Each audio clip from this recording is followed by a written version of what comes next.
Bienvenue dans la version française de 2050 Investors, le podcast qui décrypte les tendances de l'économie et du marché pour relever les défis de demain. Je suis Coco Agboblois, responsable mondial de la recherche économique, cross-asset et quantitative de Société Générale.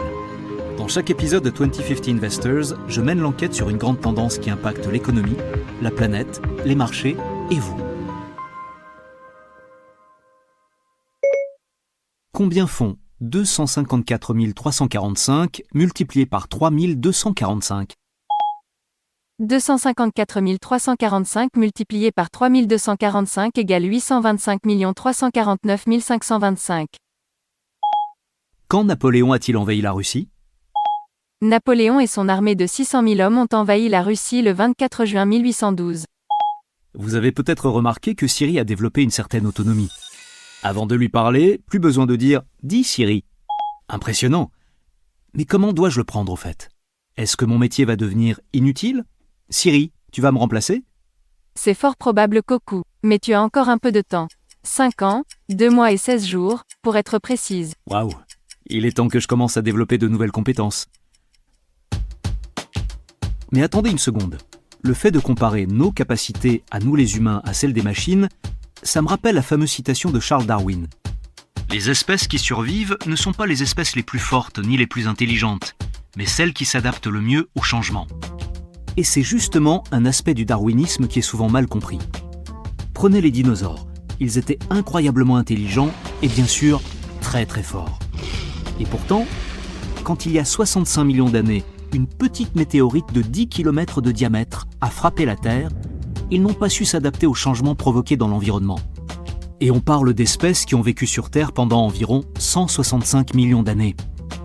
Pour situer, les premiers humains qui nous ressemblaient un peu sont apparus il y a seulement 300 000 petites années. Et laissez-moi vous dire que clairement, ils n'étaient pas vraiment au sommet de la chaîne alimentaire à l'époque. La fin brutale de l'âge des dinosaures a été aussi tragique que celle de la ville italienne de Pompéi, qui a été ensevelie vivante suite à l'éruption brutale du Vésuve en 79 de notre ère. Mais revenons à nos emplois. Quelle est la formule magique pour survivre dans un monde du travail en pleine évolution? Devenir une machine intelligente? Bien essayé, mais non. En fait, la clé, c'est la capacité qu'on a, nous les humains, désolé Siri, de nous adapter au changement. Et oui, il te faudra encore quelques mises à jour avant d'en arriver là. Ce n'est pas juste. Pour le dire autrement, par les temps qui courent, si vous voulez développer des compétences utiles pour réussir votre carrière professionnelle, il est grand temps de vous intéresser à votre QA. Mais c'est quoi au juste le QA? Le QA est le quotient d'adaptabilité. C'est la capacité de s'adapter et de s'épanouir dans un environnement changeant. Merci Siri. Et ce quotient d'adaptabilité, est-ce qu'il est plus important que la somme des quotients intellectuels et émotionnels? Le QA est-il plus décisif que le QI et le QE? C'est la question du jour. Démarrons notre enquête. Mais avant tout, si vous le permettez, j'aimerais partager avec vous une petite expérience personnelle qui concerne le QA dans le monde de la finance. Quand j'étais étudiant en première année d'école de commerce, c'était clair. Le must, pour tout le monde, c'était de travailler pour des grands cabinets de conseil ou des banques d'investissement. Les meilleurs se lançaient dans la fusion-acquisition. Vous savez, ces copains de promo qui ne venaient jamais à aucun dîner parce qu'ils travaillaient 30 heures par jour et qui ressemblaient à des cinquantenaires à 30 ans. Bref, quelques années plus tard, la bulle Internet a tout chamboulé. À la fin des années 90, le truc, c'était de rejoindre une start-up. Je me disais que je n'étais pas né à la bonne époque et que j'étais passé à côté d'une grande tendance passionnante. Bon, en fait, on le sait, cette bulle a éclaté. Et toutes les personnes qui avaient quitté leur emploi stable pour tenter l'aventure technologique en sont revenues, pour s'entendre dire par leur patron « Tu sais Coco, tu as un avenir brillant, mais il est derrière toi. » Un peu violent. Je suis bien d'accord. Après la bulle Internet, c'était au tour des métiers des marchés financiers. Il fallait absolument être vendeur, trader ou ingénieur financier. Devenir trader pour compte propre ou travailler pour un hedge fund, c'était le top. Mais là encore, ça n'a pas duré. La grande crise financière et la faillite de Lehman ont entraîné une sorte d'extinction de masse chez les banquiers. Pour les marchés financiers, c'était un peu l'équivalent de l'éruption du Vésuve. Cette faillite a envoyé des ondes de choc massives dans toute l'économie mondiale. Plus de 10 ans plus tard, le secteur bancaire s'est un peu redressé. Mais avec plus de réglementation, plus de contraintes et beaucoup moins de marge de manœuvre. Certaines entreprises technologiques valent aujourd'hui plus de 1000 milliards de dollars. Beaucoup de jeunes diplômés sont attirés par le numérique et les grandes technologies. Ces secteurs sont très demandeurs de matières grises. Je pense par exemple au métier de l'informatique quantique, du codage Python ou encore de l'analyse de données. Bref, ce qu'il faut retenir, c'est que oui, il y a des périodes de destruction massive d'emplois. Mais il y a aussi plein de métiers qui naissent. Les travailleurs se reconvertissent, ils s'adaptent comme ils l'ont toujours fait pendant des siècles. Oui, pensez à tous ces emplois désuets qui n'existent plus aujourd'hui, comme... Une recherche rapide sur Google indique les liftiers, les allumeurs de réverbères, les laitiers, les télégraphistes. Eh oui, la révolution industrielle a provoqué une destruction créatrice des métiers très schumpeterienne. Pour le dire autrement, les industries mourantes ont simplement cédé la place à de nouveaux secteurs. Et ça se vérifie toujours. Les youtubeurs, tiktokers et autres influenceurs ne pourraient pas exercer leur métier sans la création du smartphone et l'expansion fulgurante des réseaux sociaux. Et qu'en est-il des emplois qui ne disparaîtront pas ? Voilà ce que j'ai trouvé sur le site internet du Collège de Genève. Merci Siri. Alors on a les travailleurs sociaux, les éducateurs, les professionnels de la santé, les infirmiers, les sages-femmes, les policiers, les spécialistes du marketing, du design et de la publicité, les analystes de données, les dentistes, les biologistes de la conservation, les experts en cybersécurité et en maintenance des machines d'IA. Citons également les psychothérapeutes, pour les humains et pour les machines. Ce sujet a été abordé dans l'épisode « La reprise, c'est vous ?» sur les cicatrices psychologiques du Covid-19. C'est vrai. Je suis impressionné par ta mémoire, Siri. Merci. Et tu as raison. J'ai lu quelque part que 2/3 des psychopathes ne sont pas dans des hôpitaux psychiatriques, mais qu'ils évoluent en liberté dans la société. Ça me rappelle le film American Psycho et son personnage Patrick Bateman qui sombre dans la folie. Mais qu'est-ce que ça implique pour l'économie et pour les marchés ? C'est vraiment un sujet d'actualité brûlant.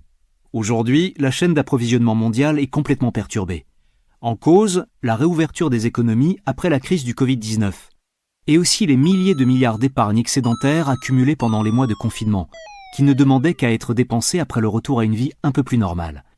Ces deux éléments ont entraîné une hausse significative de la demande, qui a totalement dépassé les capacités des chaînes d'approvisionnement. Résultat des courses, une inflation tirée par la demande pour les biens et services. C'est ce qu'on a vu dans l'épisode « Le retour des années folles ». Tout à fait. Mais un deuxième facteur est venu aggraver les choses. L'inadéquation de compétences entre les offres d'emploi disponibles et celles des chômeurs. Un exemple parfait, c'est la pénurie de chauffeurs routiers au Royaume-Uni. J'ai lu un article à ce sujet sur le site du Washington Post en septembre 2021, intitulé « Pourquoi il y a 8,4 millions de chômeurs aux États-Unis alors qu'il y a 10 millions d'offres d'emploi ?»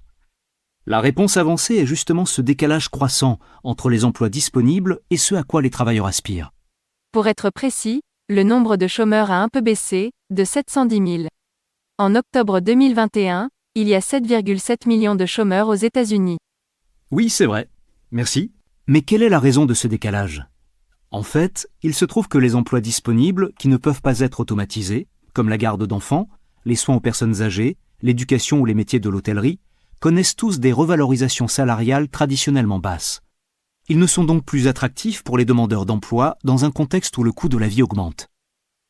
Aujourd'hui, étant donné cette pénurie criante de main-d'œuvre, les employeurs sont obligés d'augmenter les salaires pour attirer les demandeurs d'emploi.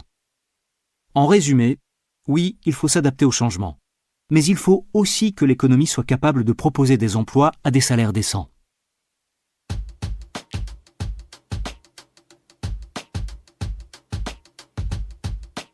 Nous allons tenter de résoudre cette équation avec notre invité du jour.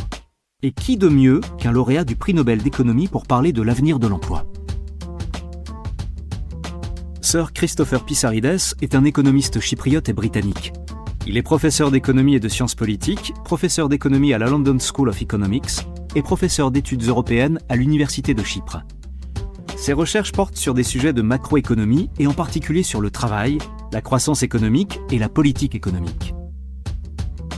En 2010, il a reçu le prix Nobel d'économie avec Peter A. Diamond et Dale Mortensen pour leurs travaux sur les marchés et la théorie des frictions.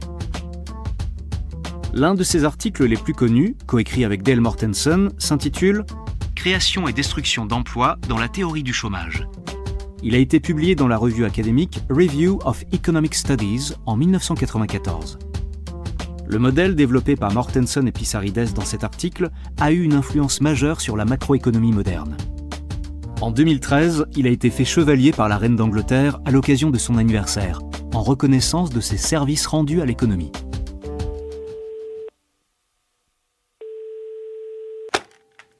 Professeur Sir Chris Pissarides, tout d'abord merci de participer à ce podcast. C'est un honneur. C'est un plaisir. Merci beaucoup pour l'invitation. Commençons par l'une de vos principales théories, très pertinente aujourd'hui. Aux États-Unis, par exemple, nous avons près de 9 millions d'offres d'emploi et à peu près autant de chômeurs. Vous expliquez que ce phénomène est dû à des frictions sur le marché du travail. À votre avis, cette situation est-elle conjoncturelle ou structurelle ? Ce qu'il faut bien noter tout d'abord, c'est qu'aujourd'hui, les nouvelles technologies suivent deux tendances nouvelles. La première, c'est qu'elles évoluent plus vite qu'avant. Le marché du travail doit donc s'adapter plus rapidement aux nouvelles technologies. Mais ce n'est pas, à mon sens, le facteur le plus déterminant. La seconde tendance est plus parlante. Il s'agit du fait que les nouvelles compétences que nous devons acquérir pour justement surmonter les frictions liées au changement technologique sont plus pointues qu'avant. Pour le dire autrement, pour vous former et apprendre à travailler avec les nouvelles technologies, c'est plus difficile. Il nous faut davantage de temps.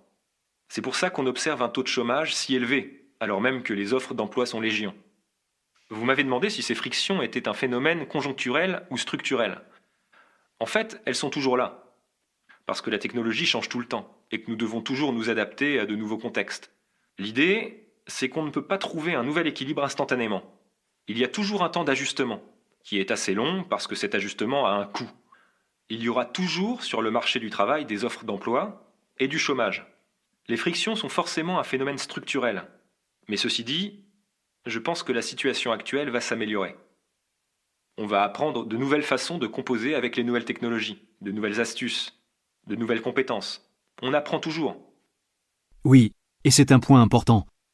Dans l'une de vos conférences en ligne, vous parlez de la dynamique de la destruction et de la création d'emplois.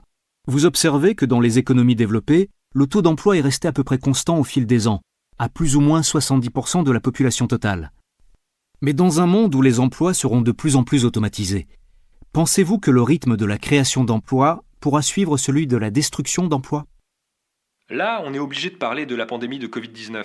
Dans le monde d'avant le Covid, on assistait déjà à un phénomène de destruction et de création d'emplois dans certains secteurs de l'économie, en raison des nouvelles technologies.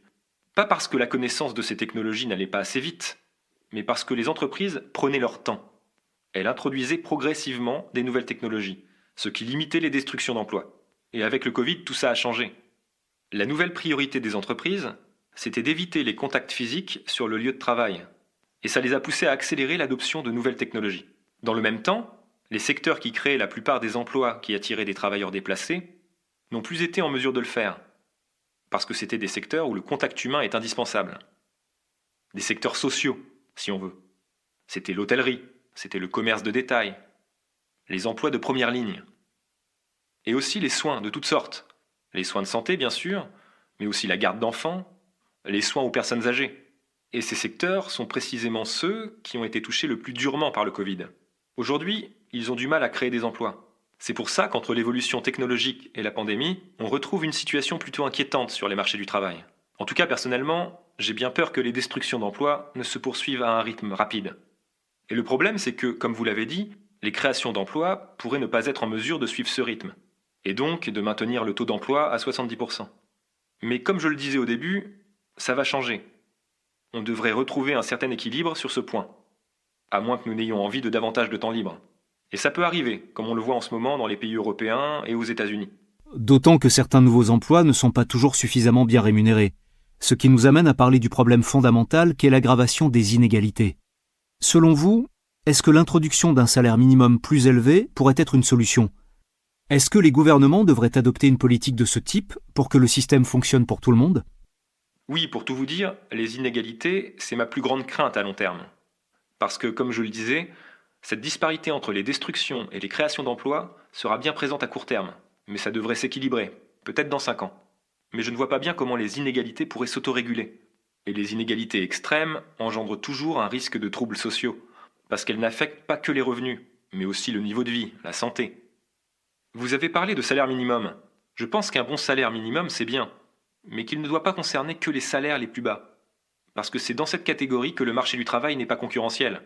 Je veux dire par là que s'il était concurrentiel, on aurait beaucoup d'entreprises en concurrence les unes avec les autres pour attirer les travailleurs. Et là, on n'aurait pas besoin d'un salaire minimum, parce que les salaires seraient automatiquement tirés vers le haut. Mais ce n'est pas le cas. On sait bien que les salariés de cette catégorie sont souvent embauchés par une poignée de grands groupes. On peut penser à la restauration rapide, où 2 ou 3 entreprises concentrent la grande majorité des emplois. On peut aussi penser aux emplois dans des entrepôts, aux livreurs. En fait, à tous les emplois du secteur de l'économie à la demande. Dans tous ces cas-là, dans ces environnements de travail non concurrentiels, le salaire minimum est une bonne chose, en ce sens qu'il établit une base pour les travailleurs. Ils peuvent aller travailler en sachant très bien combien ils vont gagner.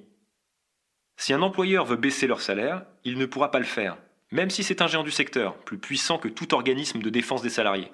C'est une sécurité. En d'autres termes, aujourd'hui, grâce à l'instauration du salaire minimum, c'est le gouvernement qui protège les travailleurs les plus précaires. Alors que par le passé, et notamment à l'ère des mastodontes industriels, c'était les syndicats qui offraient cette protection en négociant les salaires.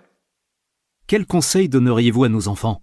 Quelles sont les compétences à développer pour être prêts à entrer sur le marché du travail dans 20 ou 30 ans ?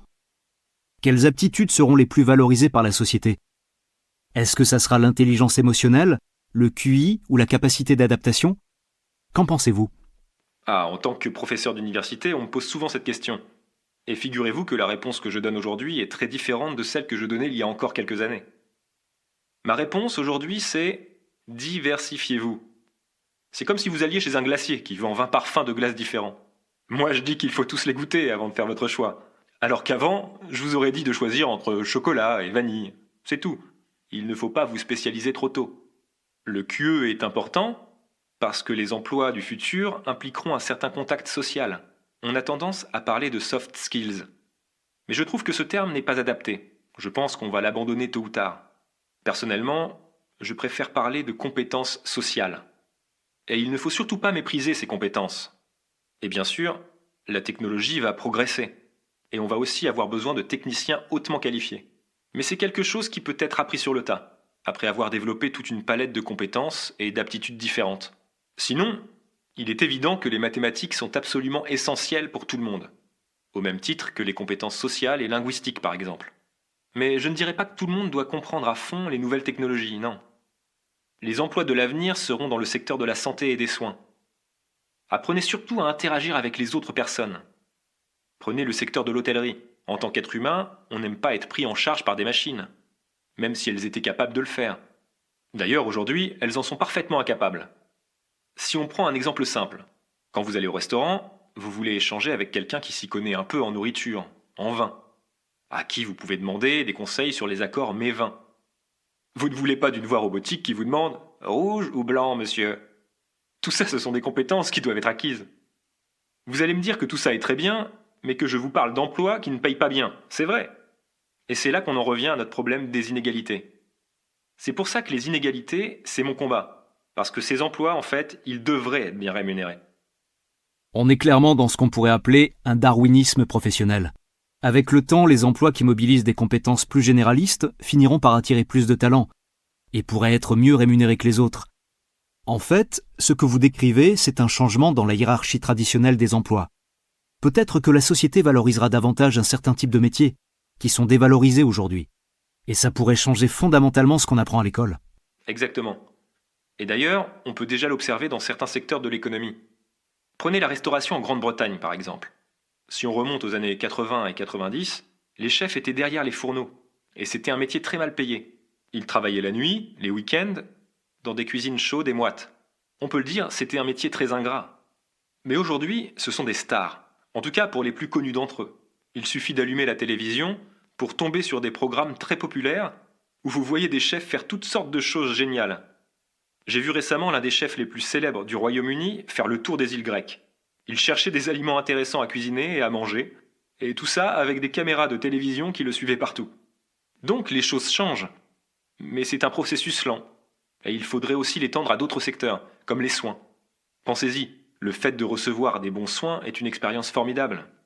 Et c'est intéressant parce que si on analyse la part des revenus dépensés dans les soins en général, que ce soit les soins de santé, les services de garde d'enfants ou d'autres types de soins sociaux, on se rend compte que cette part augmente plus vite que les revenus. Et c'est notre définition à nous, économistes, d'un produit de luxe. Pour schématiser, si vos revenus augmentent de 10%, vous allez augmenter vos dépenses de soins de 12%. C'est cette différence de 2% qui montre que les soins sont un service de luxe. En fait, dès qu'on peut se le permettre, on est prêt à payer plus qu'avant. Merci, professeur Sir Chris Pissarides. Nous arrivons déjà au bout de notre échange. Merci de nous avoir éclairé si brillamment sur le sujet. S'il ne faut retenir qu'un conseil, c'est celui-ci. Limitez les risques. Et ne mettez pas tous vos œufs, ou plutôt toutes vos compétences dans le même panier. C'est tout à fait ça. Merci beaucoup. C'était très intéressant d'échanger avec vous. Merci. Pour résumer, l'essentiel en matière d'adaptabilité et d'emploi est d'apprendre constamment de nouvelles compétences. De ne surtout pas vous cantonner à une seule spécialité. Et oui, si vous devenez de plus en plus expert dans un domaine de moins en moins important, vous allez finir par savoir tout sur rien. Et il vaut mieux en savoir de plus en plus sur presque tout. C'est ça. Mais attention, ce n'est pas la quantité qui compte, mais la qualité. Tu n'as pas tort. Pour citer Einstein, la vie, c'est comme faire du vélo. Pour ne pas tomber, il faut avancer.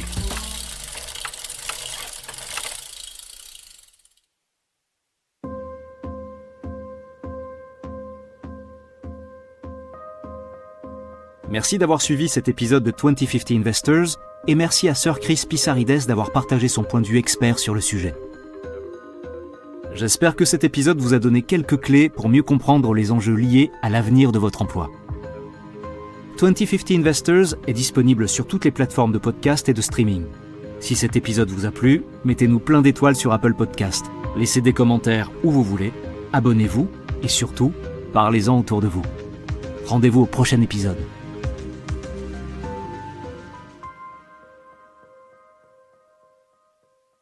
La version originale de ce podcast est en anglais. Cet épisode a été enregistré par des comédiens. Ce podcast traite des marchés financiers mais ne recommande aucune décision d'investissement particulière. Si vous n'êtes pas sûr du bien fondé d'une décision d'investissement, veuillez consulter un professionnel.